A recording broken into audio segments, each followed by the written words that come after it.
Bonjour à tous, bienvenue dans le Media Center des services à la personne et de l'emploi à domicile en partenariat avec la CNAV. Des interviews à suivre sur notre site salon-service au pluriel-personne.com. J'ai le plaisir de recevoir en visioconférence évidemment Julien Maillet qui est le vice-président de l'UNA. Bonjour Julien. Bonjour. Alors peut-être rapidement rappeler l'UNA, l'acronyme, ça veut dire ? L'UNA est l'une des principales fédérations des structures à but non lucratif de la branche de l'aide, de l'accompagnement et des soins à domicile. Environ 800 structures, 70 000 salariés, aussi bien des associations, enfin majoritairement des associations, mais aussi quelques structures de droit public comme les CCAS, les CIAS, des SIAD, donc pour le soin, des services qui s'adressent, des mutuelles aussi, et puis des services qui s'adressent aux personnes âgées, aux personnes handicapées, mais aussi aux familles et puis à tout le monde, en fin de compte, pour assister les personnes dans les tâches domestiques également. Là, c'est ce qu'on appelle les services de confort plus généralement, mais c'est vrai que notre activité est essentiellement tournée vers les publics fragiles, qu'il s'agisse de personnes âgées en situation de handicap, de familles en difficulté sociale ou avec des événements de la vie qui font qu'ils ont besoin d'aide. Bien entendu. Alors, sans faire de provocation, est-ce qu'on peut dire que la crise sanitaire qu'on a connue et qu'on connaît encore évidemment a permis de mettre en valeur en fait, tout le travail et le rôle de l'aide à domicile, à votre avis ? Oui, je pense que c'est guère le seul avantage que l'on peut tirer de cette crise. Effectivement, jusqu'à présent, nos métiers étaient mal connus, mal considérés, et aujourd'hui, ils ont été mis régulièrement sur le devant de la scène, comme apparaissant comme des métiers essentiels, à la fois au maintien du lien social, mais aussi au maintien à domicile d'un certain nombre de personnes qui seraient venues, si nous n'étions pas là, engorger de manière bien plus importante les services hospitaliers, et on aurait eu une véritable catastrophe. Donc là, les pouvoirs publics, mais j'espère aussi, dans une certaine mesure, le grand public, a pris effectivement la mesure de l'intérêt des métiers que nous. Comment on gère une crise comme ça quand on est l'UNA ? Est-ce que c'est géré de l'UNA vers toutes les associations, etc., ou c'est chacune qui a sa propre façon de gérer ? On a forcément dans toutes les structures la nécessité de mettre en place des dispositifs qui soient adaptés à ses salariés, à son territoire, aux personnes que l'on aide. Mais UNA, dans son rôle d'accompagnement et de conseil des associations qu'elle regroupe, a bien entendu joué un rôle très important d'accompagnement sur les différents protocoles qui devaient être mis en place, sur la communication, sur la redescente des informations qui étaient prises au sommet de l'État, on va dire. Donc là, pour permettre une bonne fluidité de ces informations et qu'elles arrivent bien dans chacune des structures.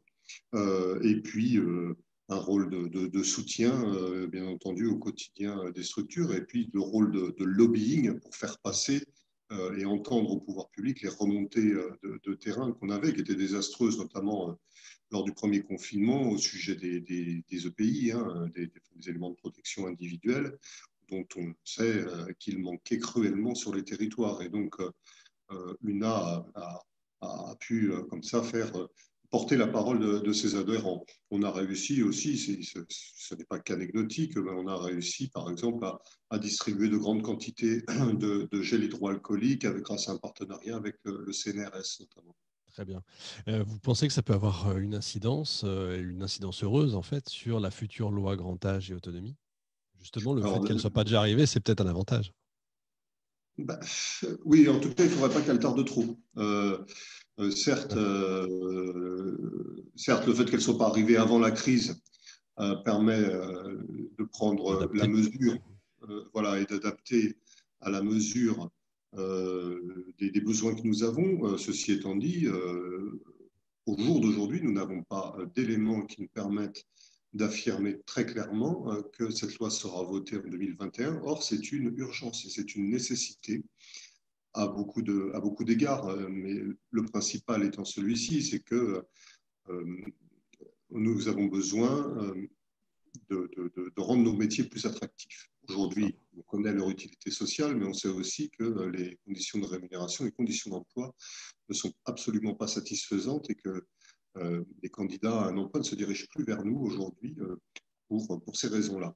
Et donc, notre objectif dans la branche de l'aide à domicile, qui est de réévaluer notamment les rémunérations, mais pas que, de revoir en profondeur notre système de rémunération, de classification de nos emplois.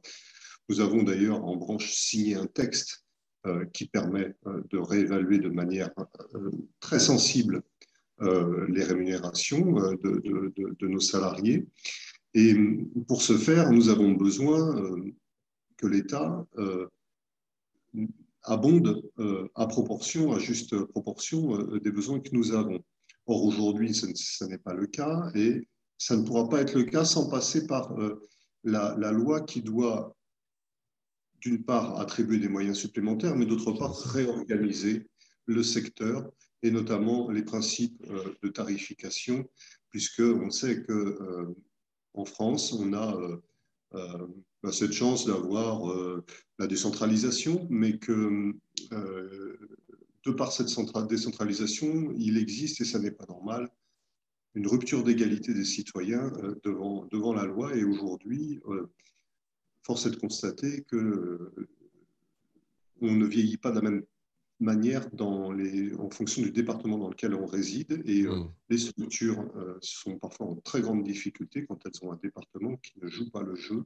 Et donc, on a besoin, dans le cadre de cette loi, qu'une réforme soit mise en place de notre tarification pour aboutir à minima un tarif socle qui soit le même dans tous les départements partout en France et qu'ensuite, on puisse ajuster les tarifications là en fonction des spécificités locales. Donc, les départements ont bien entendu un rôle à jouer. Il ne s'agit pas de nier leur rôle de chef de file de l'action sociale, mais il faut quand même que les citoyens de notre pays soient tous traités de la même manière.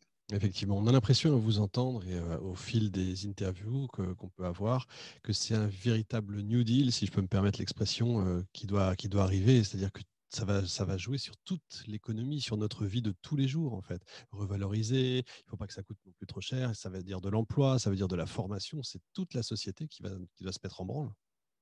Oui, oui, on parle de virage domiciliaire, hein, c'est-à-dire qu'aujourd'hui, il faut aussi entendre le choix de nos concitoyens qui est de vieillir le plus tard possible à domicile, et donc il faut entendre ce besoin, qui est même un droit, de vieillir à domicile dans les meilleures conditions possibles, et c'est essentiel, effectivement. Et ça, on a étudié une de nos fédérations, de nos confrères, notamment d'Adedom, ont mené une enquête et il est évident que quand on met de l'argent dans notre secteur, d'une part, compte tenu des niveaux de salaire, c'est de l'argent qui repart immédiatement dans la consommation, donc génère de la TVA, génère des rentrées fiscales et en fait, mettre de l'argent dans notre secteur, ce n'est pas juste une dépense, c'est surtout un investissement et un investissement productif qui permet à l'État de récupérer des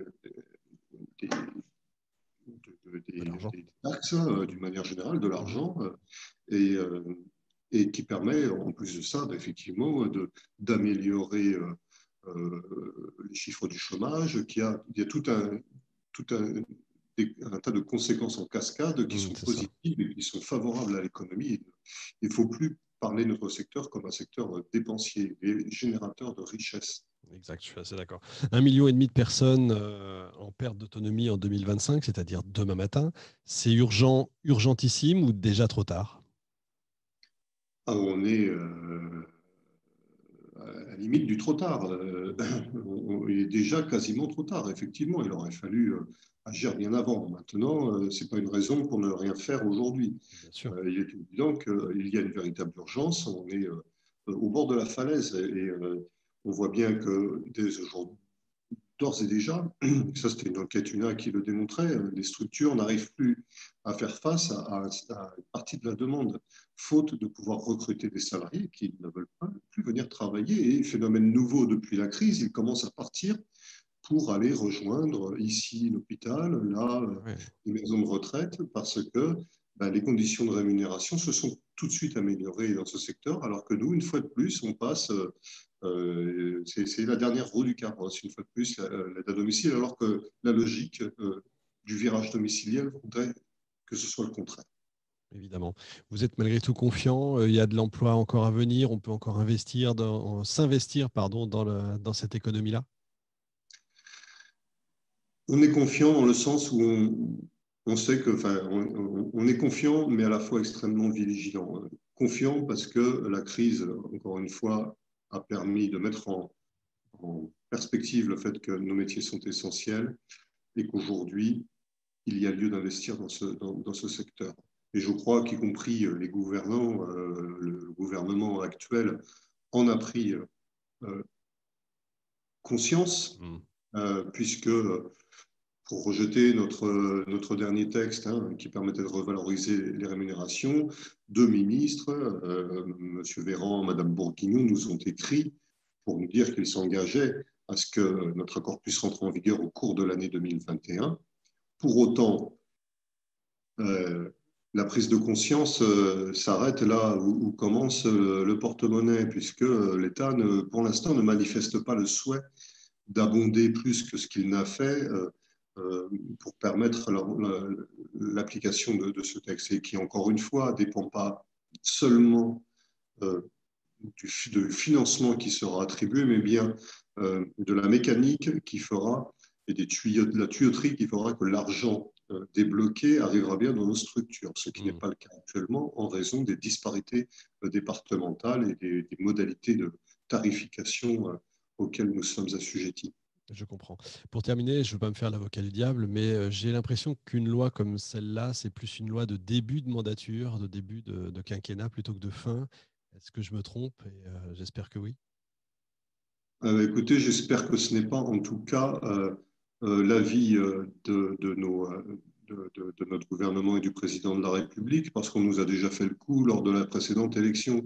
Et donc, les besoins, ils sont urgents maintenant. Ouais, Ce qu'il faut, c'est redonner la confiance maintenant. On ne peut pas attendre le résultat d'un débat électoral. Tournons cette page. Il y a beaucoup de débats à avoir dans le monde politique euh, pour animer une élection présidentielle. Celui-ci, d'ailleurs, ne passionnera pas particulièrement les foules. Donc, ce qu'on a besoin, nous, c'est d'efficacité. On n'est pas là pour entrer dans un petit jeu politicien d'une élection présidentielle. Ça n'a strictement aucun sens. Les besoins, ils sont aujourd'hui. La problématique, elle est extrêmement urgente. On ne peut pas se permettre d'attendre un an ou deux de plus parce que, d'ores et déjà, on a des structures qui ferment, on a, comme je vous le disais, des salariés qui quittent nos structures. On a par ailleurs une courbe des âges dans une démographie dans notre branche professionnelle qui fait qu'on a de nombreux départs à la retraite. Donc on a aujourd'hui plus de personnel qui sortent qui ne rentrent dans la branche de l'aide à domicile. Donc là, il y a un vrai sujet et on ne peut pas se permettre, encore une fois, de perdre 2 ans. Ce n'est pas possible. le message est passé. Merci beaucoup, Julien Maillet. Merci vraiment. Fin de cette émission, édition 2020. Retrouvez l'ensemble des émissions sur salon-service au pluriel-personne.com. On se retrouve donc dans quelques instants avec un nouvel invité.